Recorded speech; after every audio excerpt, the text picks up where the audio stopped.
और वहां कोई आपकी भक्त ज्ञान गंगा बांटे थे, और हम वो मेला लगा हुआ था हमारे धार्मिक, और मैं तो भगवान शंकर का पुजारी, उसके अतिरिक्त मैं किसी ने मानू नहीं था। हमारे साथ मेरा भाई था छोटा 10-12 वर्ष का, और हम सारा परिवार मत्था टेकने जावा थे शिव के मंदिर में, बड़ा मेला था वहां का। वह पुस्तक बेच रहा था तो उसमें लिखा हुआ था कौन ब्रह्मा का पिता है, कौन विष्णु की माँ, ये ऐसे ऐसे।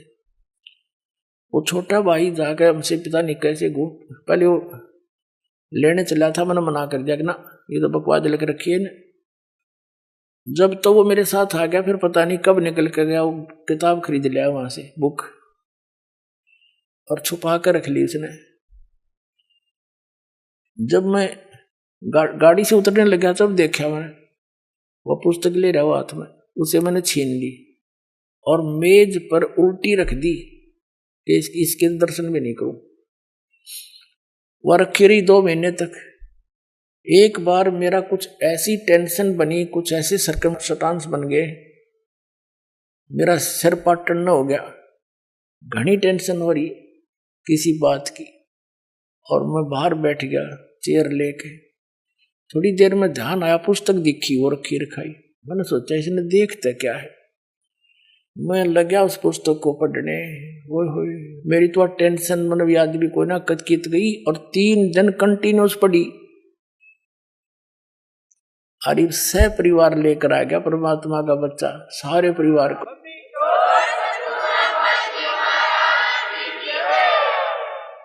तो ये एक किस्म का परमाणु बन गया ये पुस्तक परमात्मा के ज्ञान की। अब वो उससे फिर रिश्तेदार में जाती है, वहां से ले गया सैकड़ों पुस्तक, सबको दूंगा एक एक, और प्यार से पढ़ाऊंगा, अपने कसम खाऊंगा, बताऊंगा सच्चाई क्या है, मेरे जैसे भ्रमित है सारे। तो पुण्यात्माओं, आप सबका दायित्व बनता है यो कि अपने बुला न राह बतावे। और पहले जब बताना, जब आपका विश्वास हो जाए कि दास सच्ची कह रहा है, ना भूल के भी इसका जिक्र ना करना जब तक आपका विश्वास ना हो। और विश्वास तो दास करा के छोड़ देगा, कोई बड़का का लेख है, भगवान के बताया हुआ ज्ञान, इसमें इतनी भी मेन मेख नहीं पा सकती, और ये स्वीकार करना पड़ेगा, एक दिन आएगा। तारा मंडल बैठ कर ये चांद बड़ाई खावे, उदय भया जब सूरज का स्यों तारों छुप जावे। अभी तक हम जिस भी देवी देव ने पूजे थे, हमने वो गणाय में मावान लगे था, और परमात्मा के इस ज्ञान की रोशनी में अब ये सभी ज्ञान ऐसे छुप जाएंगे, ऐसे निष्क्रिय हो जाएंगे, निरस्त हो जाएंगे, जैसे रात्रि के समय तारा मंडल के अंदर आकाश में चंद्रमा सुशोभित होता है और सबसे ज्यादा प्रकाश युक्त नजर आता है। जब सूर्य उदय हो जाता है, वो रहता विद्यमान है पर उसका अस्तित्व नहीं रहता, हमारे लिए उसकी आवश्यकता नहीं रहती उस समय।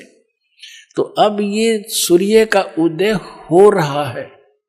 अभी तो ये समझ लो वो देसी भाषा में झोड़ बोड़ा सा ही है, यानी थोड़ा सा वो सूर्य उदय होने से थोड़ा सा पहले रोशनी होती है। अभी तो इतना होया है यो। अरे देखना जो शिखर में होगा सूर्य, पूरे विश्व में ज्ञान हो जाएगा, ये पूरे विश्व में।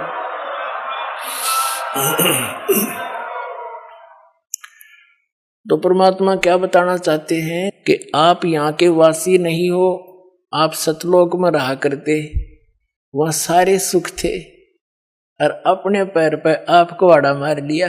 ये दास एक जूनियर इंजीनियर था, इसमें कंस्ट्रक्शन सिविल के अंदर हरियाणा में इरिगेशन डिपार्टमेंट। तो वहां पर एक बहन अपने 2 बच्चों को लेकर मजदूरी करने आई, और वह लड़की मजदूरों की जैसी नहीं लगे थी। फिर भी कोई इतना विशेष ध्यान नहीं किया, मैं कोई बात नहीं, पता नहीं परमात्मा किस घर में कैसा बालक हो जाए। फिर वो रो रही थी, रोने लगी। कुछ देर बाद दूसरे तीसरे दिन जब हम दोबारा गए, उससे पूछ बैठा, भाई बहन क्या बात है, क्यों रो रही हो? वहीं पर और कई मजदूर बैठे थे, बेलदार वगैरह उनकी पत्नियां थी। वह बहुत बुरी तरह रो ही रही थी। उसने थोड़ी देर बाद से फिर बताई साची कि मैं ऐसे ऐसे एक बहुत बड़े घर की बेटी थी, सेठ है मेरा पिताजी, बहुत बड़ा पैसे वाला, और मुझे सारी सुविधा थी, और जो मेरा पति है ये हमारे यहाँ नौकर रहा करता, और मैं इसके जाल में फंस गई। मैं इतनी प्रभावित होगी, मेरे माता पिता मेरे आगे रो भी दिए, उन्होंने मेरे पैर भी पकड़ लिए, बेटी कुछ भविष्य देख ले तू अपना, तू कहाँ जा रही है, रोटी टाइम पे मिले नहीं, क्या हाल होगा तेरा, लेकिन फिर हम तेरे को घर नहीं बढ़न देंगे, या तू पक्की सोच लिए। मैंने एक नहीं मानी, और इस मेरे पति की बात में इतनी फंस गई, हम वहां से घर से भाग गए। अब ये जो मैं पैसा लेकर आई थी 1-2-4 लाख रुपए, वो खर्च कर दिए, सारा शराब पीता है। अब मैं मजदूरी करती हूँ और वो मेरे पैसों से शराब पीता है, और बोल लूँ तो मैंने रोज कूटे। अब कोई मेरा वाली वारस रहा नहीं कि मैं दुख रोज दूं जाके, मैंने अपने पैर पे आप कुहाड़ा मार रखे। तो पुण्यात्माओं, आज आपकी वो दशा है, आप उस समर्थ ने छोड़ के इस कंगाल के साथ आ गए, और यहाँ हर एक चीज का टोटा, समय पर टूक नहीं, वर्षा हो जा 2 दाने हो जा, ना भूखे मर जा, अकाल गिर जा। उस समर्थ को, उस स्थान को छोड़कर आप यहाँ भिखारी बन गए, और वहां सदा व्रत था, यहाँ टाइम पर टूक नहीं मिल रहा। 90% व्यक्ति दुखी है, यहाँ 90% हैंड टू माउथ है, और कम से कम विश्व के 20-30 बल्कि 40% आदमी मांस खा के गुजारा कर रहे, मछली कोई खाने नहीं, ये खाने की चीज है, नरे पाप कमाने। तो कहने का भाव ये है पुण्यात्माओं, हम गलत स्थान पाएंगे, या वह वस्तु है ही नहीं जो हमने, जिसकी हमें आवश्यकता है, अति आवश्यकता है। किस किस चीज की आवश्यकता है? तो मृत्यु नहीं होनी चाहिए। अगर हमारी मृत्यु ना हो, हम फिर भी से ढीठ हो रहे हैं, कोई दिक्कत नहीं, तो हाथ भी कट जाए, पाँव भी कट जाए, मृत्यु ना होनी चाहिए। अरिया भी कंपलसरी।